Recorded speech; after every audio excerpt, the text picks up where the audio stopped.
Hello ladies and gentlemen, as always I'm Alex Worley, aka Airsoft Al, aka the creator of this insane thing that I never thought would get off the ground, and thanks to of course the lovely guys of not only Bushwookie Airsoft, but also the BB Assassins, and of course Sector 9 Airsoft, and many more in the future, I decided to basically do this video to kind of explain a few things. And while, yes, I did a video a long time, not too long ago actually, talking about, of course, hey, what would my event look like, a lot of the guys actually did finally say, hey, let's actually make this happen. And that did. I'm not going to say when in January, or even the name of the event. This video is more or less of a breakdown of exactly what it is, why it is, and sort of everything around it. So why don't I go back to the beginning? About 4 years ago, I did an event at Two Player Airsoft Club, which was my first ever Fallout event. It went off great, went off without a hitch, and we had a lot of fun. That footage, of course, you can find on the channel, as well as the lore behind it. I didn't stop, though, because many people who stop at their first event think, hey, I've done the thing, I got where I wanted, and I can stop now. Not me. Because I've worked with a lot of fanfiction authors, and even online authors as a whole, I have found myself wanting to do more. That being, of course, a Fallout series, or at least a post-apocalyptic series, combining my love of not only post-apocalyptia, but also Airsoft as a whole, including Fallout for West Tennessee. Because sad as it is, West Tennessee only has 4 fields to its name, and one of them is not exactly one I've played at yet. I've played at Blackwater Marsh, I've played at Extreme Airsoft, and I've played at Sector 9. And when I played at, of course, Knoxville, Tennessee, I started really deeply thinking about this, of, hey, West Tennessee doesn't really have anything. So that's why I created this. And, of course, there is a document that is going to basically be like a D&D player's handbook into this whole thing. It's a collaboration document between field owners and event coordinators that they can go to, kind of take elements from, and really like and enjoy. And with every event that we do, it's going to grow and basically expand. Now, I have kind of given you an idea of why I did this, why I'm doing this, and just kind of, hey, how did this come to be? So I want to go ahead and kind of break it down for you because, well, that's what I'm good at. I'm a better talker than I am a writer, have and always will be a better talker than a writer, so why don't I go ahead and kind of break down what it is. Roses are red, violets are blue. I'm stuck on the Eastern Front. And so are fucking you! Lore is an aspect that I've always come to appreciate in anything. Be it video games, be it book series, be it movies, whatever. Lore is a large element of something that I've always loved, and I believe people can enjoy. I've always envisioned this as sort of something that could be turned into like a actual like book series, or at least a fan fiction of, hey, this is what's going on in the Fallout universe. Will I ever write it as a fan fiction? I don't know. Will I ever do that? I don't know. Will other people do that? Oh, with the friends I know, most definitely. They'll take what we do and they'll probably turn it into a book series. Or at least into something like an online book series for those to enjoy on the more popular fanfiction websites. But the lore behind it is essentially a New California Republic expeditionary force came to Appalachia, or at least in this case, West Tennessee, or what was the Gulf Wasteland. They expanded outward and sadly fought with a Legion expeditionary force as well. They've beat them back and now have established themselves as a faction within the region. Over time, they have created alliances with many of the other smaller factions, many of the other towns, and created what would become known in the factional region of Appalachian Alliance. There's still the New California Republic Expeditionary Force, yes, but those guys are essentially a expeditionary force now turned to a proper military force. It wasn't until they discovered Sector 9, the pre-war facility, that they actually started becoming a proper military force and started actually outfitting them. And this would come ahead when they would encounter a chapter of the Brotherhood. Are they from the Midwest or from the East Coast? They don't know. All they know is that the Brotherhood came and they fired first, creating a massive war that is still raging on.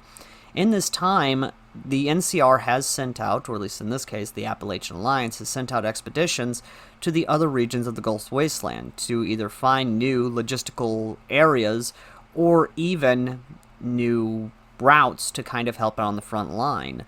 This, in turn, is kind of how the lore has evolved around the different airsoft fields I've gone to.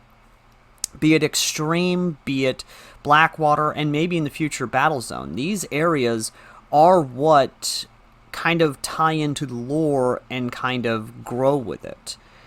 But, as many of the Eagle Eye know, I did an Enclave loadout. This does tie into the lore as the Enclave are in the region. As to what kind of larger role or impact they'll play, that is something that is going to kind of expand in the future with me and now my fellow friends.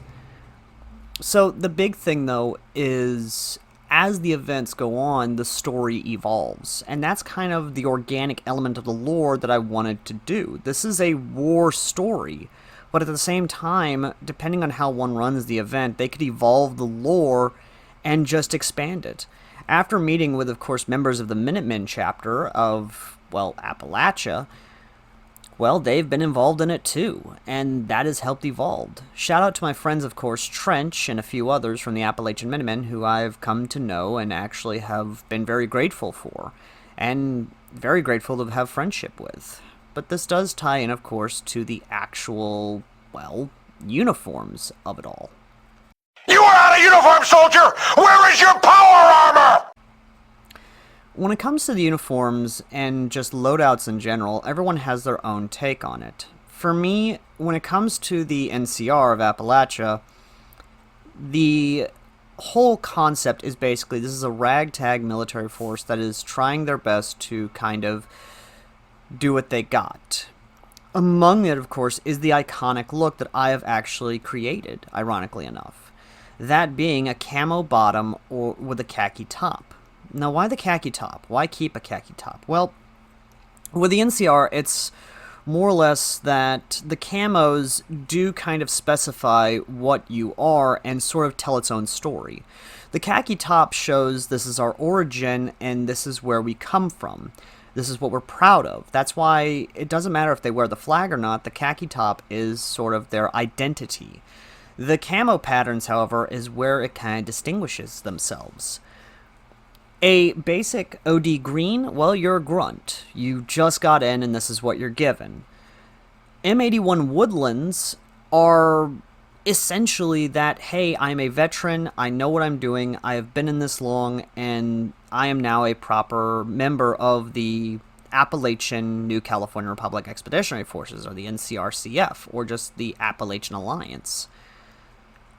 The Tiger Stripe, however, that was something that a lot of guys actually did kind of like, and I did actually get from, ironically enough, a meme. And when talking with a friend of mine, we were like, yeah, it actually would make sense that First Recon would use Tiger Stripe because, hey, they're supposed to be recon, they're supposed to be identifiable. These guys are the people you send out for either sniper missions or deep reconnaissance. So it makes sense that, yes, their bottoms would be Tiger Stripe. And from there, it just kind of evolved.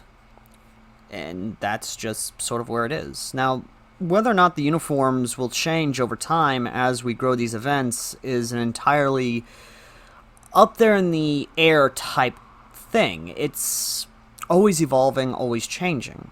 But when it comes to the NCR, the camo bottoms dictate who you are and what kind of story you tell. Now, when it came to the Minutemen, this is where I had a little fun, and especially talked with the guys of Appalachia. It's basically blue. Legitimately, they are just blue. And in the same vein as the first responders of Fallout 76, they are just a bunch of people trying to do good and what they do.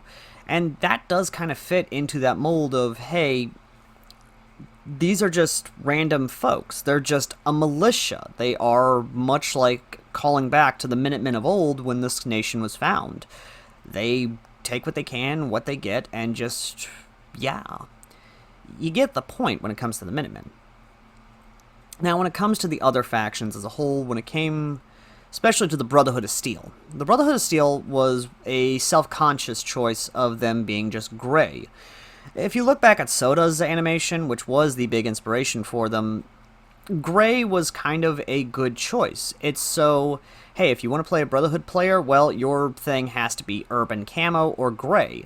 That way, when we do events and it's like, hey, you are a Brotherhood member, well, we're not going to be confused by some person. I mean, if you look at some from the NCR, they got a khaki top. Those guys are NCR. Look what the Minutemen, those guys are in blue. Those are obviously Minutemen. But when it came to the Brotherhood, that one was a self-conscious decision of basically urban camo.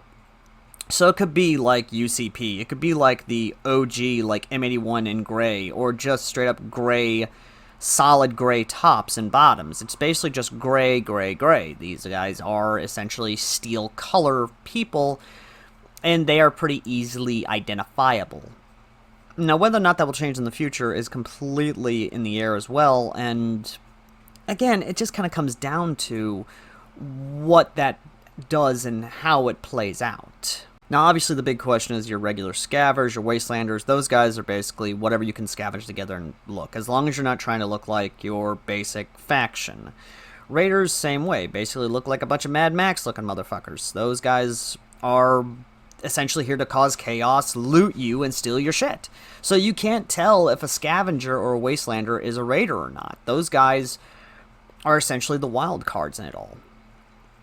But when it came to the Enclave, I took a lot of inspiration from America Rising, and even when I did the first Enclave loadout, it was because of America Rising 2, and that amazing mod, where essentially it was just straight up black colors. It was solid black. And that is what it is. And the Enclave is supposed to be this post-nuclear faction who has manufacturing capabilities. So if you see someone who is like, hey, in all black, you really can't tell what they're doing. And that's where the faction kind of can be played a lot of, especially a lot of fun with, especially if they have a lot more newer gear or anything like that. These guys are top of the line. They have this new equipment, new stuff, and their job so far, as of right now, is to not be seen. They are essentially trying to keep the two factions, the Brotherhood and the Appalachian Alliance, fighting each other. So that way, they are weakened. So when the Enclave does strike, they strike hard and they strike fast, and they come in looking with the Gucciest of Gucci gear. Or at least in this case, the better gear than the others. Okay, well, what we'll do, I'll run in first, throw a bunch of flashbangs to kind of daze them, so we don't have to fight a whole bunch of them at once. When the flashbangs go off, I'll need Johnny to come in and throw his flashbangs too, so we can keep them scattered and not have to fight too many. When his are done, Snake, of course, will need to run in and start shooting. We're going to need armor-piercing rounds in your rifles so we can get them down fast, because we're bringing in all these guys, so, be in trouble if we don't take them down quick. I think it's a pretty good plan. What do you think, Snake? Can you give me a tactical assessment real quick? Solid Snake! Bloody hell, save him! Let's go, let's go, let's go! Oh, Snake is such a dumbass! At least I got chicken. Now, when it comes to objective play, this is where I set this up to be like, hey, it can be force on force, like your standard, like Milsim events or things like that, or other events where it's like you got team deathmatch, things like that, or a roleplay element, or a little bit of both. I have set this up to where there's no time limits on objectives. Everything you do in this world, everything that happens, you shape the outcome much like you do in New Vegas, or even Fallout 4, if you can believe that. Every objective that you do, on either behalf of the factions or for yourself, changes the world around you. And in a way, and in a sense, creates this element of uneasiness. Let's say you're a good player who is going out there and legitimately trying to be a good guy, and you want to help out the good guy factions, or at least those you perceive to be good guy factions. Let's say you are someone who is against the factions, so you're anarchistic and you want to basically create chaos, or you're an independent who wants to create their own independent thing. You can do that in this series.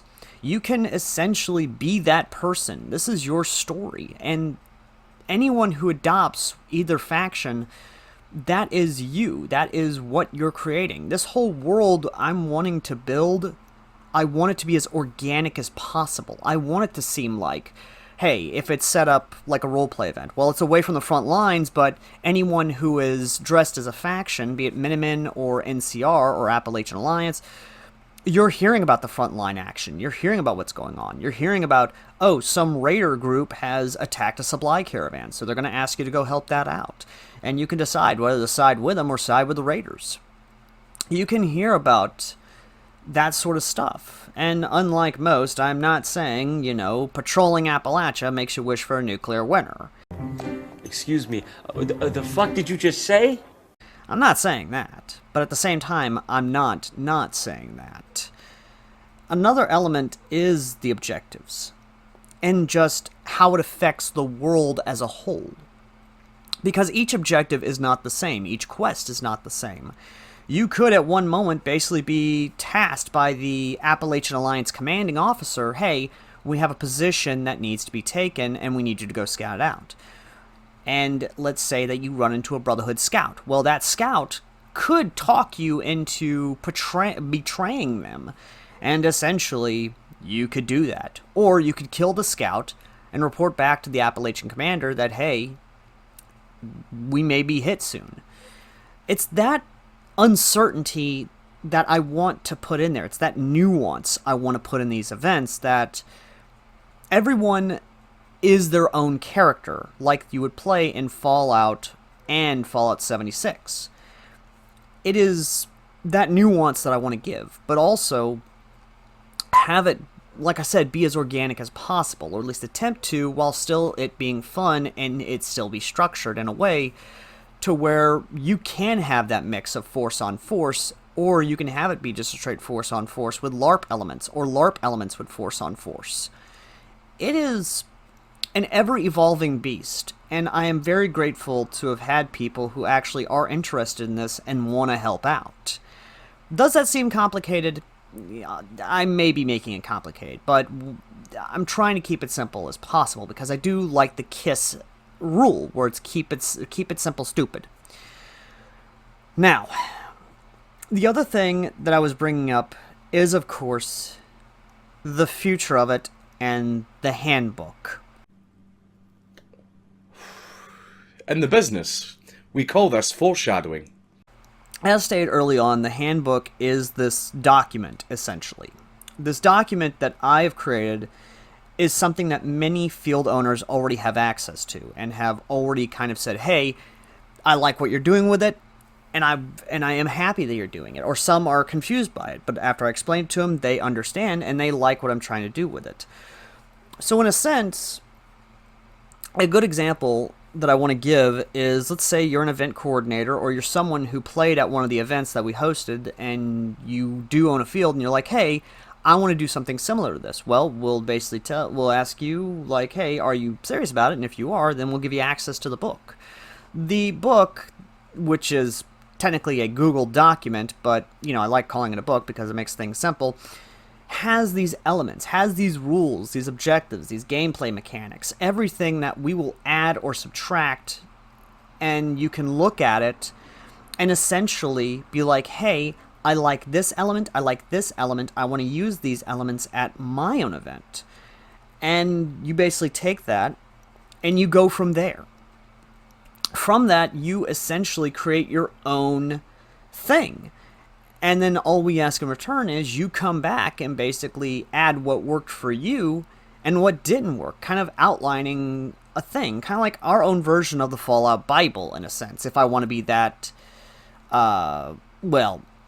audacious, I guess I should say. But in all seriousness, this document is essentially my baby. It is something I did in a almost tired state, but yet people have come and they've taken elements from it. My man, Wolfman, who you may have seen in my videos before and have seen in gameplay, he is one of the juggernauts and one of the cool dudes who's like me, he's an absolute nerd, actually took what I wrote and made something amazing for this unnamed event we're going to be having at Sector 9. Now, I'm not saying this is the purpose of it. I'm just saying it happened, and it just so happened that his mind clicks with mine. And other people like it. Other people say, hey, keep it simple. It is why I created it. It's so people can come together and basically create their own unique thing and make it their own. That is why I created this. So, at the end of the day, this is why I created this series. This is why I created the document. This is why I created it. It's so the war for Appalachia could become a reality.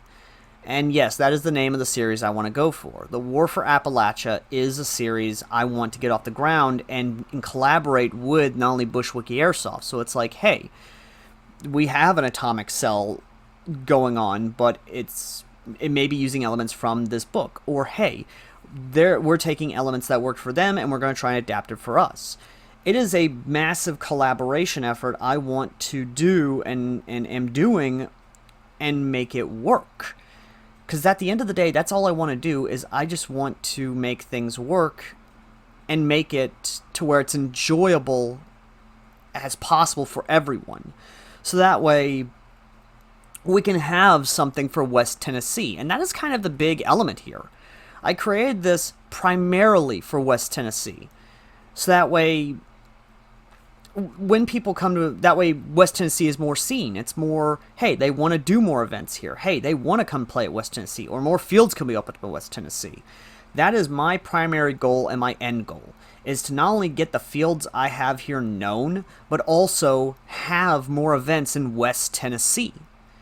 That is my end goal, that's my main goal, and that has been my objective since doing this. So, that is War for Appalachia. And to those who are looking forward to the first event here, I say I welcome you. I welcome each and every single one of you. To those who are helping me out, thank you. Honest to God, thank you for believing in this just crazy project of mine, and I cannot have gotten this far without you. And to those who have been supporting me over the years, I thank you. I legitimately thank you, and I could not have done this without you. And to those who want their own version, I welcome you. And to everyone else, thank you for listening, thank you for watching, and as always, I've been Alex Worley, Airsoft Al, the creator, mastermind, insane son of a bitch behind War for Appalachia. And I pray to God that this whole thing goes off without a hitch. And Lord only knows I will have less sleepless nights going forward if this does succeed. Or I may go deeper into stress and may consume more caffeine and nicotine to basically keep myself from going absolutely goddamn insane. Till next time.